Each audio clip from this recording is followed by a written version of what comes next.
यही हमारा पहला सवाल तो आपसे यह है कि आलमी ताकतें भारतीय जारियत पर खामोश क्यों हैं? क्यों उन्होंने ये डबल स्टैंडर्ड्स इख्तियार किए हुए हैं? क्या उन्हें अपने जो माशी मफादात हैं वो मुकद्दम है, इसलिए खामोशी इख्तियार की गई है? मुझे नहीं लगता कि खामोश हैं कि या वो हलाशेरी दे रहे हैं भारत को कि आपने हम्म। बहुत अच्छा काम कर दिया या पाकिस्तान को हम्म। कंडेम कर रहे हैं। हम्म। वो क्योंकि और बहुत कुछ है उनके पास इस वक़्त उनका अपना जो है वो बदहवासी का आलम है, दुनिया में इतना कुछ और हो रहा है। हम्म। तो वो ये ज़रूर कह रहे हैं कि इसको एस्केलेट ना करें, इसको हम्म। आगे ना बढ़ाएँ। लेकिन किसी ने ये नहीं कहा कि जो इंडिया ने किया है वो जी। ठीक किया है। हम्म। और जो पाकिस्तान पे इल्ज़ाम लगाया गया है, हम उसका साथ देते हैं और हम मानते हैं। हमें ये दुनिया में मुझे किसी मीडिया पे ये नज़र नहीं हम्म। आता। ये किसी मीडिया पे नहीं है। हम्म। बल्कि हमारा रीजनल मीडिया है, जैसे हम चाइनीज़ मीडिया कह लें, जैसे आज़रबाईजानी मीडिया है, जी। जैसे हमारे पास इधर टर्किश मीडिया है। टीआरटी जी। वहाँ पे तो बाकायदा हमें सपोर्ट भी है। हम्म। हमारे पास उसमें इसको कंडेम भी किया जा रहा है। लेकिन हम्म। यूरोप जो है वो ये अगर हमारी ख़्वाहिश है कि वो ये नहीं कह रहा कि हम्म। इंडिया को ये नहीं करना चाहिए था, तो उसकी एक जी। सबसे बड़ी वजह ये है हम्म। कि ये उनके बैक इन द माइंड ये एक रूल बुक तो है कि हम्म। दहशतगर्दों के ठिकानों पे हमला कर देना। इसीलिए तो पहले दिन से हम्म। हमारी जो हिकमत अमली है वो भी यही रही है और हम भी टीवी पे यही कह रहे हैं कि हम्म। हमारी आपसे सबसे बड़ा मुतालबा ही ये है कि हम्म। आपको किसने ये इजाज़त दी कि आप जज, ज्यूरी और एग्ज़ीक्यूशनर बन जाएँ? हुँ। आप किसी सॉवरेन कंट्री की टेरिटोरियल इंटीग्रिटी को कैसे आप जो है उसको मार्जिनलाइज़ करके उस हम्म। मुल्क के अंदर घुस सकते हैं और खुद ही फैसला कर सकते हैं कि उस मुल्क की गली जाज़ी मोहल्ले जी की मसला मस्जिदें, यही यही डिस्पेंसरियाँ मेरा नुक्ता था और कि सिविक बड़ी कोई शद्दोमत के साथ बयानात नहीं आ रहे, बस ढीले ढाले बयानात आ रहे हैं। और पता है कि पाकिस्तान राइट पे है और सारी ऑफर्स कर चुका है, पेशकश कर चुका है कि जनाब जिस मर्जी कंट्री से आप तहकीकात करवा लें, लेकिन उसके बावजूद जो है वो इंडिया जो है वो जारियत किए जा रहा है, तो उसको कोई रोक भी नहीं रहा और पता भी है कि ये गलत है। तो इस नुक्ते पे हम बात करना चाह रहे हैं। जी, बिल्कुल ठीक है और हम्म। इसमें इंडिया को ना रोकने की उस पे जो है फिर हमारे पास जो है हम उसको एज़ अ पॉज़िटिव एस्पेक्ट अपना ले लेते हैं कि अगर वो इंडिया को रोक नहीं रहे हैं तो इसका मतलब है कि हमारे लिए ग्रीन लाइट है कि हम फिर अब कुछ भी जो है अब रिटेलिएशन में उसमें कर सकते हैं जो कि हम हर हम्म। सूरत करेंगे।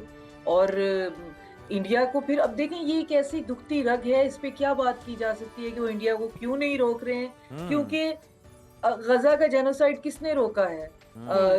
इससे बड़े हमने सानियात देखे हैं, तो हम्म। ये इंटरनेशनल कम्युनिटी की अपने सही, कंप्रोमाइज़ेज़ होते सही। हैं, अपनी सारा कुछ जो है वो होता है। लेकिन मैं इसके बावजूद ये कहती हूँ कि मुझे कहीं पे भी बहुत ज़्यादा हलाशेरी देते हुए भी नज़र सही, जी, नहीं सही। आते ऐसा हैं। भी तो नहीं। भारत इज़राइली टेक्नोलॉजी के ज़रिए पाकिस्तानी खुद मुख्तारी पर हमला कर रहा है और ये बार-बार कर रहा है। क्या ये आलमी अमन के लिए खतरा नहीं?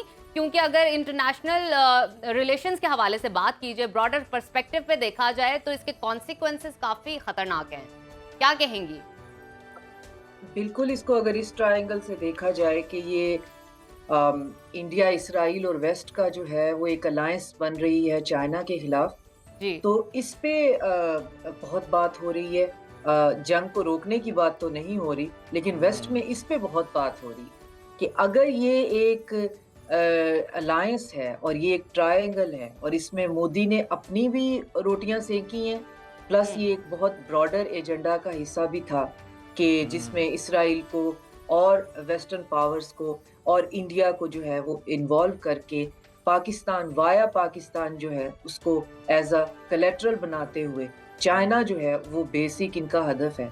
तो हम्म। अगर इस हाइपोथेसिस को भी ठीक समझ लें तो फिर ये क्या ये समझता है इंडिया कि ये टू फ्रंट वॉर के लिए रेडी है? ये टू फ्रंट वॉर जो है और वो भी वो वॉर जिसमें चाइना की जो मिलिट्री सुपीरियॉरिटी और पाकिस्तान की जो है हम्म। हुँ, टैक्टिकल लेवल पे भी, हम्म। ऑपरेशनल लेवल पे भी और स्ट्रेटेजिक लेवल पे भी, हुँ। हम्म। हर लेवल पे ये कैसे उसका मुकाबला करना चाहता है। अगर ये वॉर ऑफ अट्रिशन में पड़ना चाहता है क्योंकि हम्म। नुकसान जो है, जो नुकसान ये इकोनॉमिक नुकसान सोच रहे हैं पाकिस्तान का वाया चाइना और फिर चाइना का, तो उसमें तो इनको वॉर ऑफ अट्रिशन पे जाना पड़ेगा। तो हम्म। अट्रिशन वॉर के लिए इनके पास क्या है, कितना है और कब तक है, इसका इन्होंने हिसाब किताब रखा हुआ है, जिसमें ये मार्केट के अंदर एक फेक जो है वो न्यूज़ चला रहे हैं और कोई 4-5 साल पुरानी कि पाकिस्तान ने सो एंड सो कंट्री को अपने जो आर्टिलरी शेल हैं और अपने वेपन्स जो हैं वो बेच दिए हैं और पाकिस्तान के स्टोर हाउसेस जो हैं वो खाली हैं। तो मैंने इसको खबर को फिर परसू किया, इसको बाकायदा इसकी मैं जड़ तक पहुंची।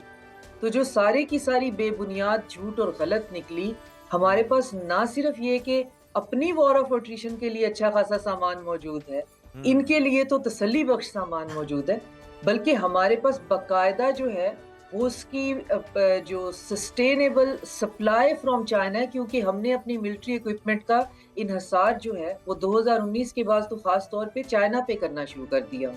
तो हमारे पास तो उसके स्पेयर पार्ट्स से लेकर मेंटेनेंस, ये सारी चीजें जो है ये बहुत ज्यादा एक जो वॉर ऑफ अट्रिशन में बहुत ज्यादा इम्पोर्टेंट है कि आपको उसके स्पेयर पार्ट्स, आपको उसकी मेंटेनेंस और उसकी सस्टेन्ड सप्लाई जो है वो कंटिन्यूस आती रही। तो हमारी तो चीज़ें जो चाइना से आनी है उसके साथ तो हम ना सिर्फ ये कि कलेक्टिव मिलिट्री एक्सरसाइजेस कर रहे हैं, बल्कि हम तो उसके साथ अपना हमारा मुआहदा है।